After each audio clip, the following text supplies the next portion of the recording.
guys, look at that! Redeem your Silver Creator Award! Guys, redeem award! Hi guys, empaki tayo! Flight not tomorrow! Johannes, what are these? They're gonna fill up the bag. There's no more room for my clothes anymore. Hi guys, breakfast for today. Fried rice, nikaging corn beef, egg, ayan, danggit, coffee, ayan ang breakfast ni Johannes. For today's mini vlog, let's start our day with this delicious breakfast. Dahil marami tayong gagawin ngayon, kaya kumain tayo ng marami. Kain tayo guys! Tuslo sa asin.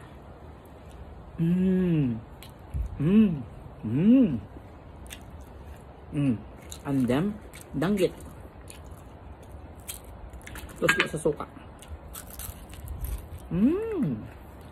Ang sarap. Pagkatapos kong kumain ay kumuha lang kami ni Jan ng travel insurance.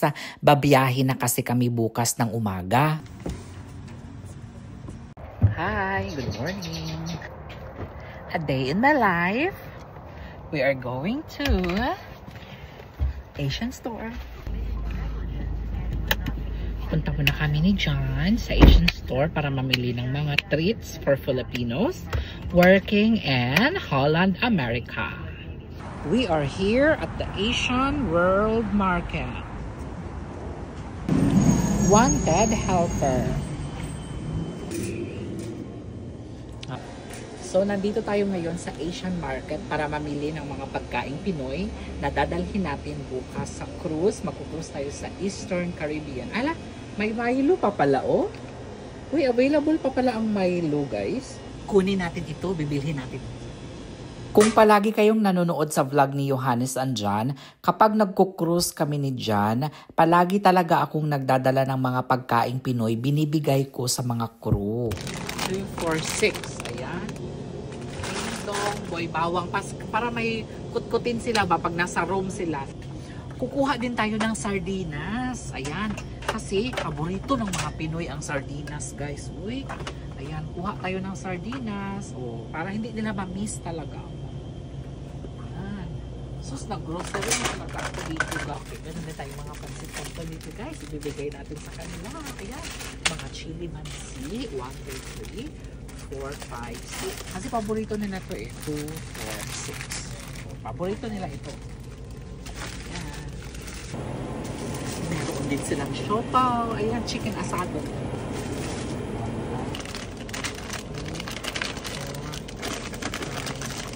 6 na gagaya. Puno na ang ating cart.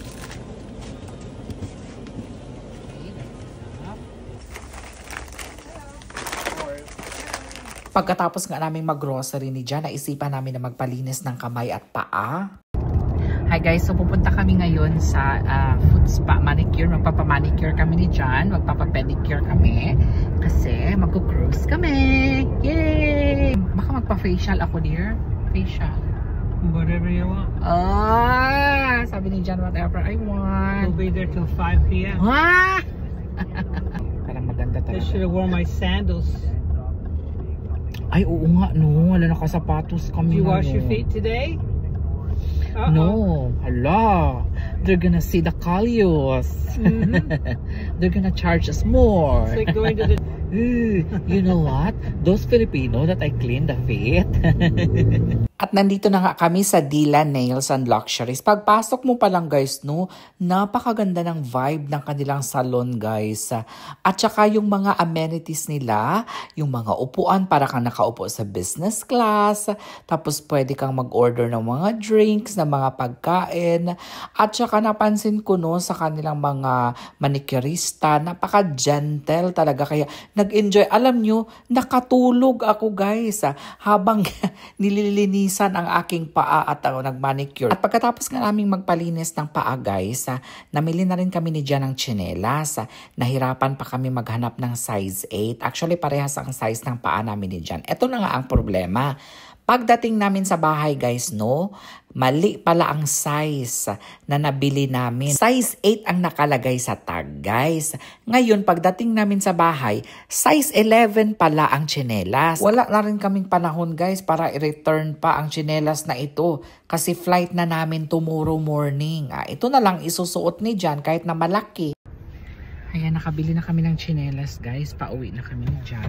At habang pauwi kami ni Jan guys, nakatanggap ako ng good news. Look at that! Redeem your Silver Creator Award! Sa wakas, after 5 years, makakakuha na rin ako ng Silver Play button. Ayan, I can't wait na mag-unboxing. At eto na guys, dahil flight na natin bukas, sobrang dami ng aking paplansyahin. 7 days kasi tayong magbabakasyon. So, medyo madami-dami din yung mga damit na ating dadalhin. Kasi dyan, inaayos niya lang yung sprinkler namin. Dahil kakalagay lang nung sod. Ano ba tawag dyan? Yung bermuda ba? Yung mga grass.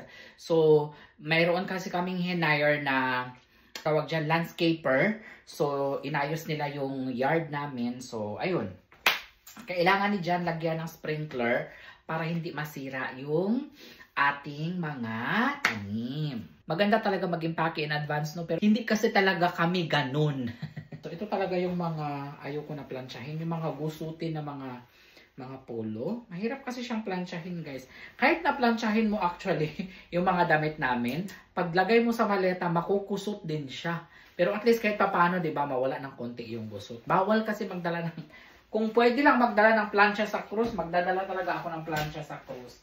Actually, pwede ka namang magpa-plancha sa cruise, kaso nga lang, sobrang mahal. Like yung isang damit, $15 to $20. So, nasa 1,000 pesos. Plancha lang yan, ha? So, para ka nang bumili ng bagong damit. Kaya ako, hindi, okay lang na medyo makusot siya. Basta kahit paano, di ba? Presentable tayo tignan. Kasi, alam mo na, hindi natin malaman na ginajudge na pala tayo ng ibang tao dahil gusot yung mga damit natin. Papamigay natin sa ating mga kababayan. Meron tayong sardinas. May binili din ako ditong pancit canton. At saka mga sitsirya para kot-kot-kot-kot yung nilagay. Sobrang dami nitong sitsirya na nabili ko. May mga nagaraya, may mga dingdong, may mga boy bawang. Ayan, so... Hindi talaga kayo mauubusan. Hindi nyo na mamimiss ang mga pagkain Pinoy. Ito yung rasyon ni Johannes. Ganito ako guys kapag pumupunta ako sa cruise. Nagbibigay kasi talaga ako ng pagkain Pinoy. Tignan mo dear. Ayan. Look at that. I think it's okay. It's okay. At saka lagyan ko din siya ng sabon. Yan. So ito may mga sitsirya kayo, may mga tinapa kayo, may mga sardinas kayo. O diba? Nagaraya. Mga na-miss nyo ito guys sa mga pagkain.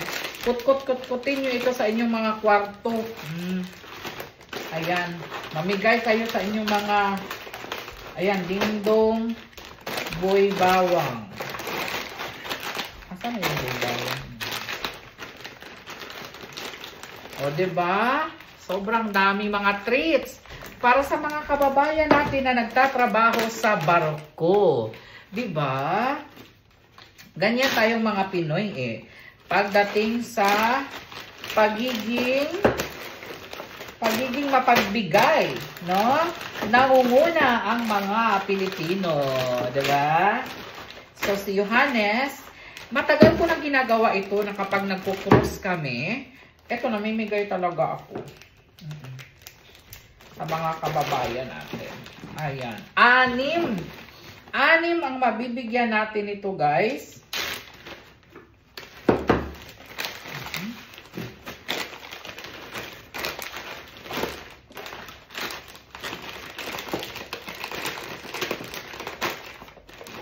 Swerte, no? Sus, kung may mga kakilala kayo nagtatrabaho sa Holland, Amerika, i-PM nyo na. Tapos sabihin nyo, hanapin nyo si Johannes. Kasi may mga dala siya na pagkain Pinoy. Manghingi kayo sa kanya. Diba? 6 lang ang mabigyan natin ito guys. Kasi, kawawa naman yung maleta ko kung punuin pa natin. Diba? Hindi na nga magkasya yung iba kong damit eh. Nagagalit na nga si Jan sa akin. Bakit daw? Ang dami kong dalang damit. 1 week lang naman kaming mawawala. Eh sabi ko, hayaan mo na ako. Gusto ko magpalit everyday. Diba? Magpapalit ako everyday. Ayan, so okay na. Lagay na natin sa maleta. Ito na ang mga pagkain Pinoy para sa mga kababayan nating nagtatrabaho sa bangko. 6 ang ating mabibigyan.